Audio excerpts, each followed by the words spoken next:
여러분 안녕하십니까? BTV 뉴스입니다. 먼저 이 시각 주요 뉴스입니다.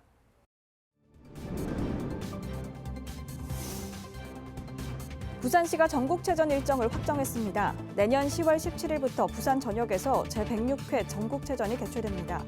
이와 함께 10월 31일부터는 전국 장애인 체육대회가 열립니다.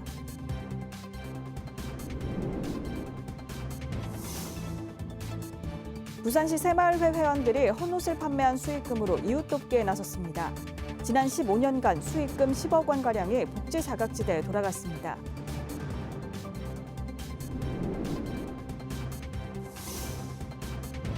부산의 한 지자체가 청년 자영업자들의 사업장 임차료 지원에 나서고 있어 주목받고 있습니다.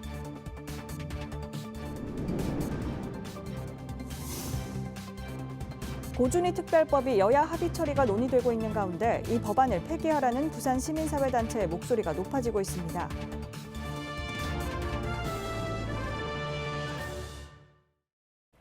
국내 체육대회 중 가장 크고 권위가 높은 공식대회가 전국체전입니다.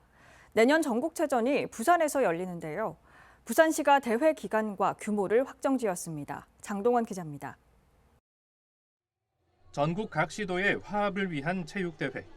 비인기 종목 최후의 보루로 불리는 대회가 바로 전국체전입니다. 2025년 제106회 전국체전이 부산에서 열립니다. 1957년 지방순회 첫 개최지로 부산에서 열린 뒤 직할시 승격 이후 1973년 두 번째, 76년과 2000년 개최한 뒤 25년 만의 부산대회입니다. 부산시는 20일 대회 일정을 확정했습니다. 내년 10월 17일부터 23일까지 7일간 부산 아시아드 주경기장과 구덕운동장 등 82개 경기장에서 50개 종목이 펼쳐집니다. 시는 지난 2월 전국체전 기획단을 신설해 체전 준비에 돌입했고 시민단체와 정재계 등 140여 명으로 구성된 조직위원회도 꾸렸습니다. 이와 함께 내년 10월 31일부터 11월 5일까지 6일 동안은 전국 장애인 체육대회가 열립니다. 역시 아시아드 주경기장을 중심으로 36곳에서 31개 종목을 치릅니다. 부산시는 대회 기간 동안 약 4만여 명이 부산을 찾을 것으로 보고 부산 인지도를 높이는 데 집중한다는 계획입니다. 한편 올해 전국체전은 오는 10월 11일부터 일주일간 김해시를 중심으로 경상남도 일대에서 진행됩니다. BTV 뉴스 장동원입니다. 이틀 만에 장롱 속에 잠자고 있던 헌옷 120톤이 모였습니다. 부산시 새마을회 회원들이 헌옷을 판매한 수익금으로 복지 사각지대 이웃을 돕기 위해 마련한 행사인데요. 지난 15년간 수익금 10억 원가량이 복지 사각지대에 돌아갔습니다. 박재한 기자가 취재했습니다. 헌옷을 가득 실은 트럭들이 줄지어 저울 위에 올라갑니다. 들어갈 때 무게는 약 2.7톤, 나올 때는 2톤으로 줄어듭니다. 하루에 모인 헌옷만 60톤. 이웃 사랑을 실천한 만큼 가벼워집니다. 부산 전역 205개동 새마을회 회원들이 이틀에 걸쳐 집에서 잠자고 있는 헌옷을 모아 자원으로 재활용하는 행사를 열었습니다. 이 운동을 통해 모이는 헌옷은 연간 250여 톤, 키로당 300원으로 환산하면 약 7,500만 원에 이릅니다. 헌옷 모으기가 시작된 건 15년 전으로 거슬러 올라갑니다. 판매 수익금으로 지역의 소외계층을 돕자는 취지였습니다. 금액으로 환산하면 10억 원에 달합니다. 저희들이 부산시 205개 동 전체가 또 잠자고 있는 또 장롱 속에 있는 옷들을 우리 새마을 지도자들이 다 이렇게 가고 방문을 해서 수구를 해가 와서 이렇게 저희들이 1년에 2회에 걸쳐 이렇게 저희들이 경진대회를 하고 있습니다. 이 경진대회를 함으로 해서 처음에는 그런 본 취지가 아니었는데 하다가 보니까 지금에 걸맞는 사업들이 아마 기후 변화에 저음하고 탄소 중립에 저희들이 지금 굉장히 많은 관심을 갖고 있지 않습니까? 그래서 아마 탄소 중립에도 큰 이게 역할을 하지 않겠나 하는 생각들을 하면서 부산시 새마을에는 올해 쪽방촌 등 복지 사각지대 주민 4천여 명을 대상으로 밑반찬 나눔과 집수리, 탄소 중립 홍보 활동 등을 펼칠 예정입니다. BTV 뉴스 박찬입니다. 코로나를 겪은 뒤 더 열심히 살았지만 직격탄을 맞은 청년 자영업자들은 아직 힘겨운 나날을 보내고 있는데요. 부산의 한 지자체가 청년 자영업자들의 사업장 임차료 지원에 나서고 있어 주목받고 있습니다. 김윤정 기자입니다. 코로나 사태 이후 주력 산업이 침체되면서 자영업자가 늘어나는 지역 경제의 취약한 구조, 아직까지 이어지고 있습니다. 특히 직격탄을 맞은 곳은 경험이 부족한 청년 자영업자들. 매월 부담하는 사업장 월세는 청년 자영업자들의 어려움을 가중시키는 대표적인 고정비용입니다. 2020년 소상공인 실태조사에 따르면 부산 지역 자영업자의 70% 이상이 사업장 월세를 부담하고 있습니다. 이에 수영구가 청년 사업자 월 임차료 지원 사업을 3년째 이어가고 있어 주목받고 있습니다. 지금까지 수영구 내 청년들이 운영하는 사업장 100곳에 지원된 임차료만 총 1억 9,600여만 원. 고금리 장기화와 매출 감소로 찬바람이 불고 있는 청년 창업 시장에 온기를 불어넣었습니다. 지원 대상 같은 경우에는 나이는 공고일 기준 19세에서 34세 청년 사업자, 그 이제 주민등록지는 수영구 내에 주민등록을 하고 있는 분이어야 되고 사업장 같은 경우에는 부산시 내에 소재해야 됩니다. 그리고 매출액 같은 경우에는 연 매출액이 1억 원 이하이고 임차료는 월 임차료 30만 원 이상일 경우에 지원이 가능하고 그 수영구 청년 포털이라는 사이트에서 온라인으로 신청하시면 됩니다. 청년 자영업자들은 1인당 월 20만 원, 연 최대 200만 원까지 지원받을 수 있습니다. BTV 뉴스 김윤정입니다. 핵발전소에서 나온 폐기물을 저장 처리하는 방안을 담은 고준위 특별법이 국회에서 합의 처리가 논의되고 있는 가운데 부산의 시민사회단체가 이 법안을 폐기하라고 촉구하고 나섰습니다. 보도에 김석진 기자입니다. 탈핵 부산 시민연대가 기자회견을 열었습니다. 21대 국회가 논의 중인 고준위 특별법을 폐기하라는 겁니다. 고준위 특별법은 원자력 발전소에서 나온 고위험 방사성 폐기물을 저장, 처분하는 시설을 설치하는 법안입니다. 현재 이 고준위 폐기물은 방패장이 없어 각 원전에 임시 보관 중입니다. 전문가들은 오는 2030년엔 포화 상태에 이르러 원전 가동이 멈출 수도 있다고 보고 있습니다. 하지만 원전 지역 주민들과 환경단체 등은 이 법안이 통과하면 지금의 발전소에 영구 저장 시설이 들어서는 게 아닌지 우려하고 있습니다. 한수원은 지난 이사회를 통해서 지금 신고리 1, 2호기의 주차장 부지죠. 여기에 이미 부진의 임시 저장 시설을 설계를 하고 있는 중으로 알려져 있습니다. 이사회에서 통과를 강행을 했죠. 이번 21대에서 이 고준특별법이 통과된다면 이러한 한수원의 행위를 합법화. 탈핵 부산 시민연대는 21대 국회에서 고준위 특별법 통과가 가까워졌다고 주장했습니다. 이미 여야가 세부사항 조율을 마쳤다고도 밝혔습니다. 이에 따르면 원전 설계 수명 기간 동안 폐기물을 부진에 보관하는 데 합의했다는 겁니다. 또 원전 지역 주민을 지원하는 방안도 들어있다며 이는 원전 지역을 영구 폐기장화할 가능성이 높다고 봤습니다. 핵발전소 인근의 지역 주민의 생명과 안전이 가장 중요하지만 이들에 대한 해이와 유착으로 부산 전체 시민의 생명과 안전이 등한시되는 상황을 목격한 부산 시민으로서 지금의 고준위 특별법은 받아들일 수가 없는 법안입니다. 연대는 핵발전소 지역 주민들의 생명과 안전은 거래 대상이 아니라며 여야가 고준위 특별법을 즉각 폐기할 것을 촉구했습니다. 그러면서 법안 통과 시 전국의 탈핵 시민 사회단체가 강력한 투쟁에 나설 것도 경고했습니다. BTV 뉴스 김석진입니다.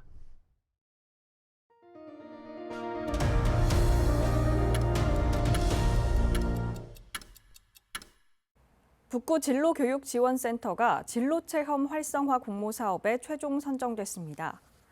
선정된 프로그램 투어스 환경과의 첫 만남은 다양한 환경 문제를 접해보고 협업과 상생 원리를 짚어보는 과정을 담고 있습니다. 프로그램은 11월까지 진로교육지원센터 소속 진로체험처와 학생꿈터에서 진행됩니다.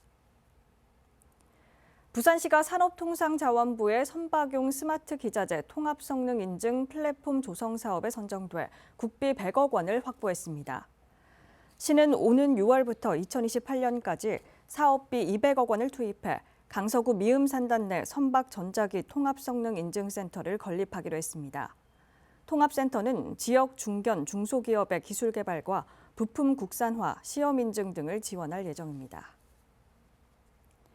수많은 내외국인들이 이용하는 중요 시설에서 합동 대테러 대응 훈련이 실시됐습니다. 이번 훈련은 드론을 이용한 공격과 테러범들에 의한 인질극과 버스 탈취 상황을 가정해 진행됐습니다. 보도에 김한식 기자입니다.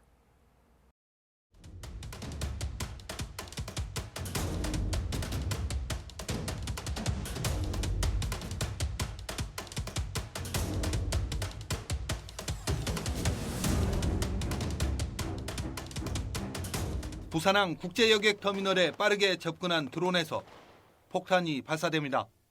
굉음이 터져 나오며 터미널 주변은 순식간에 아수라장으로 변합니다. 무차별 공격에 10여 명이 넘는 사상자가 발생했고 곧바로 112 상황실에 신고가 접수됩니다. 국제여객터미널에 미상의 드론 다수 출몰, 즉시 출동하여 확인 후 현장 상황 보고. 예투 즉시 출동하겠습니다. 출동 지령을 받은 경찰과 119 구급대원들이 현장에 긴급 출동합니다. 연간 90만 명이 이용하는 국제 여객터미널에서 동시다발적 테러 발생을 대비한 훈련이 실시됐습니다. 2차 드론 공격이 시작되자 경찰 특공대가 장비를 이용해 무력화시키고 주변을 수색해 드론 조종자를 체포합니다. 테러범이 버스를 탈취해 폭탄을 설치한 뒤 시내로 진입하려는 상황. 경찰 특공대원들이 차량을 강제로 멈춰 세운 뒤 순식간에 내부로 진입해 테러범들을 제압하고 폭발물을 제거합니다. 테러범이 난입해 인질극이 벌어진 상황을 가정한 훈련에는 경찰 특공대와 군 특수부대 합동 진압작전이 펼쳐졌습니다. 지금 세계 정세가 테러 등 위협이 좀 많은 상황입니다. 그래서 이번 훈련을 통해 가지고 관계 기관별 테러가 발생했을 때 역할을 충실히 수행할 수 있도록. 이날 훈련에는 국정원과 군부대, 부산시 등 13개 기관 200여 명이 참여해 현장 지휘본부 구성부터 대응까지 각 기관별 임무를 점검했습니다. 부산경찰청은 테러로부터 시민들의 안전을 지키기 위해 다양한 대책을 수립해 시행하고 있다고 밝혔습니다. 헬로티비 뉴스 김한식입니다. 해마다 부산에서 발생하는 이륜차 교통사고는 1000건이 넘습니다. 발생했다 하면 대형 사고로 이어질 확률이 큰데 쉽게 근절되지 않아 골칫거리인데요. 경찰이 지속적인 광역 단속을 예고했습니다. 송태웅 기자의 보도입니다. 점심시간 연산교차로 배달 오토바이들이 눈에 띄게 많아집니다. 신호를 무시하고 내달리는가 하면 차선 무단 변경도 주저하지 않습니다. 인도 사이를 헤집고 지나가기도 일쑤인데 보행 약자들에겐 아찔한 상황입니다. 겁이 나가지고 그래가지고 갑자기 멈췄다가 또 오토바이 지나가면 쓰고 하여튼 그 소리도 깜짝깜짝하지만 억수로 위협을 많이 느껴요. 그래 요즘 들어 더 폭주 오토바이가 많은 것 같아요. 오토바이 운전하는 분들이 좀 그런 걸 숙지해서 조심해야 될 겁니다. 이륜차 교통 위반이 근절될 기미가 보이지 않으면서 경찰도 단속을 강화하고 있습니다. 부산경찰청은 지난 13일 서면교차로 37개 지점에서 이륜차 광역 단속을 실시했습니다. 교통경찰과 기동순찰대 등 경력 120명이 투입됐는데 단속 2시간 만에 114건이 적발됐습니다. 불법 튜닝이나 번호판 미부착, 안전모 미착용 등 범칙금 부과 사례가 대부분인데 더 큰 사고로 이어질 위험이 있습니다. 그나마 현장 단속을 강화한 뒤로 사고율이 소폭 감소하고 있는 만큼 경찰은 광역 단속을 이어갈 방침입니다. 대규모 이륜차 광역 단속을 실시하고 있습니다. 그 결과 이륜차 교통사고는 감소하고 있지만 무질서 행위 근절을 위해 지속적으로 광역 단속을 실시하는 것과 동시에 교육 및 홍보 활동도 강화하겠습니다. 경찰에 따르면 부산에서 발생하는 이륜차 교통사고 건수는 해마다 1000건 이상, 5년간 110여 명이 넘게 숨지고 9,000명이 넘게 다친 것으로 조사됐습니다. 운전자의 경각심과 무질서 근절을 위한 특단이 필요해 보입니다. HCN 뉴스 송태웅입니다. 부산 콘텐츠 마켓이 22일부터 3일간 백스코 제1전시장에서 열립니다. 글로벌 콘텐츠 허브 부산을 주제로 열리는 올해 행사에는 45개국 700개 업체 2,000여 명의 판매자와 구매자가 참여해 방송과 애니메이션, 게임 등 콘텐츠를 거래합니다. 또 30여 개 창업 투자 회사와 비즈니스 매칭을 통해 다양한 콘텐츠에 대한 투자 기회가 제공됩니다. 법원이 정부 손을 들어주면서 의대 증원에 속도가 붙을 전망입니다. 의대 증원 학칙 개정이 부결된 부산대학교는 재심의를 통해 증원을 추진할 계획인데요. 재심의 결과에 관심이 쏠리고 있습니다. 차선영 기자가 보도합니다. 전국 대학 가운데 처음으로 의대 증원에 관한 학칙 개정안을 부결시켰던 부산대학교입니다. 부산대 교무처에선 의대 정원의 증원 필요성에 대해선 이견이 없었지만 충분한 논의와 사회적 합의가 우선돼야 한다고 부결 이유를 설명했습니다. 이후 부산대 총장은 정부가 배정한 의과대학 입학 정원과 학칙상 입학 정원의 불일치 문제가 우려된다며 재심의를 요청했습니다. 부산대는 재심의 교무회의를 21일 오후에 열 예정이라고 밝혔습니다. 대학은 재심의에서 개정안이 가결되면 기존 125명이던 의대 입학생 정원을 75명 늘려 200명으로 확대할 계획입니다. 당장 2025학년도 대학 입학 전형에선 우선 38명을 증원한 163명을 선발하기로 했습니다. 증원 절차 효력 정지를 신청했던 부산대 의대생들은 여전히 강경한 입장입니다. 부산대 의과대학 학생회 측은 정부가 학칙 개정을 부결한 부산대를 압박하고 학교에서 자율적으로 결정한 결과를 억압하고 있다고 주장했습니다. 그러면서 재심의에서도 학칙 개정안을 부결시켜야 한다고 밝혔습니다. 정부는 집단 유급 위기 상황에 처한 의대생들이 대화에 적극 나서줄 것으로 호소했습니다. 의대생들 대표분들께 저희가 이제 대화의 의지를 명확히 하고 대화에 응해 주신다면 대화를 할 것을 미리 말씀드리고 이제 계속 접촉은 했습니다만 안타깝게도 현재까지 이제 성사된 바는 없습니다. 법원의 결정에 따라 정부와 각 대학은 의대 정원 증원 계획을 포함한 2025학년도 대학 입시 관련 절차를 빠르게 마무리할 계획을 밝혔습니다. 의과대학 교육의 질도 확보하여 의학교육 여건 개선 준비에 만전을 기하겠습니다. 선진국 수준의 교육 여건을 만들기 위한 의대 교육 선진화 방안을 마련하고 있으며 조속히 확정하여 추진하겠습니다. 부산에선 부산대를 제외한 동아대, 고신대 의대는 의대 정원 증원을 위해 학칙을 개정했습니다. 법원 결정에 따라 정부는 5월 말까지 2025학년도 의대 정원을 일단 최대 1,500여 명까지 증원하는 절차에 속도를 내고 있습니다. 헬로티비 뉴스 차선영입니다. 내년부터 전국 고등학교에 고교 학점 제도가 전면 도입됩니다. 대학생처럼 원하는 강의를 선택해 정해진 학점을 채우는 제도인데요. 진로와 적성을 키운다는 좋은 취지를 갖고 있지만 교실과 교사 수급 등 풀어야 할 과제도 적지 않습니다. 보도에 김지영 기자입니다. 내년부터 전국 고등학교에 도입되는 고교 학점 제도. 지난해 정부가 내놓은 공교육 강화 대책 중 하나입니다. 지금까지 학생들은 정해진 교육 과정에 따라 수업을 들었지만 고교 학점제가 시행되면 개인별 진로에 따라 원하는 과목을 선택할 수 있습니다. 고등학생들도 대학생처럼 자신이 수강한 과목에 따라 교실을 옮겨 다니며 강의를 듣는 겁니다. 인천시의회 교육위원회에선 내년 고교 학점제 시행을 앞두고 학교 현장에 혼란을 우려하는 목소리가 제기됐습니다. 선택 교과목이 많이 늘어날 것이에요. 선택적으로 이제 학생들이 배우고자 하는 과목이 늘어날 거고 또 거기에 해당되는 교사 그리고 거기에 해당되는 시설 문제 이런 문제도 있을 텐데. 특히 교과목 신설에 따른 신규 교실 확보는 시급히 풀어야 할 과제로 지목됩니다. 현재도 신도시에서는 과밀학급 문제가 심각한데 고교 학점제가 시행되면 교실 부족 문제가 더욱 심화될 거란 지적이 나옵니다. 이게 오히려 역차별이 될 수도 있어요. 이게 어떤 친구들한테는 더 많은 과목들이 오픈이 될 수 있지만 실질적으로 공간이 없는 학교들은 상대적으로 과목 수가 줄을 수밖에 없는 거잖아요. 이에 대해 인천시 교육청도 필요한 대책을 마련 중이라고 설명했습니다. 우선 인근 학교끼리 교육과정을 공유하는 꿈들의 교육과정을 도입해 교실 부족 문제를 해소한다는 방침입니다. 또 고교학점제 지원센터 운영과 지역 대학들과 연계하는 방안도 대안으로 제시했습니다.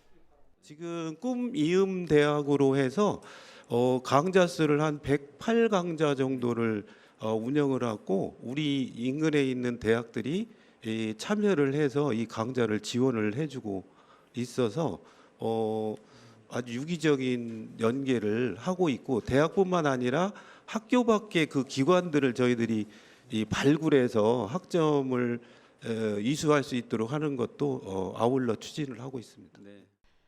인천시의회 교육위원회는 이날 이호상 의원이 대표 발의한 고교 학점제 운영 지원 조례안을 통과시켰습니다.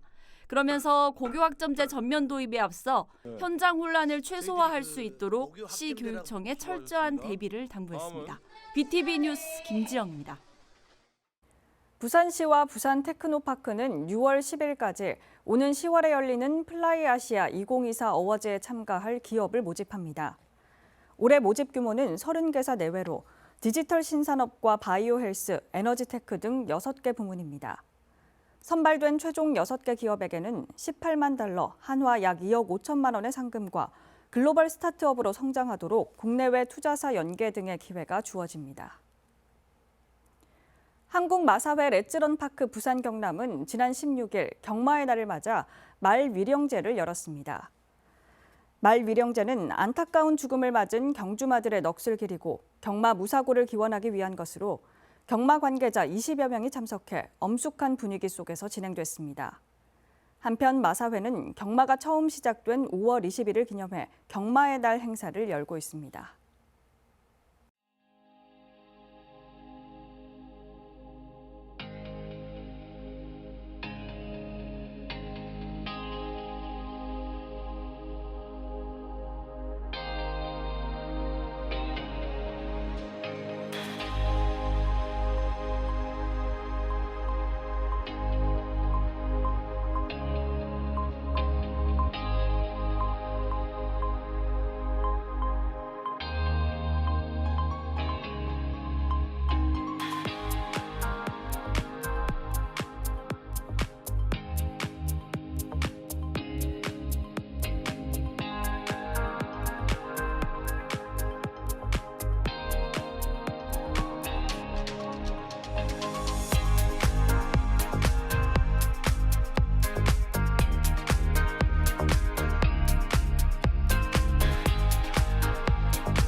이상으로 BTV 뉴스를 마칩니다. 시청해주신 여러분 고맙습니다.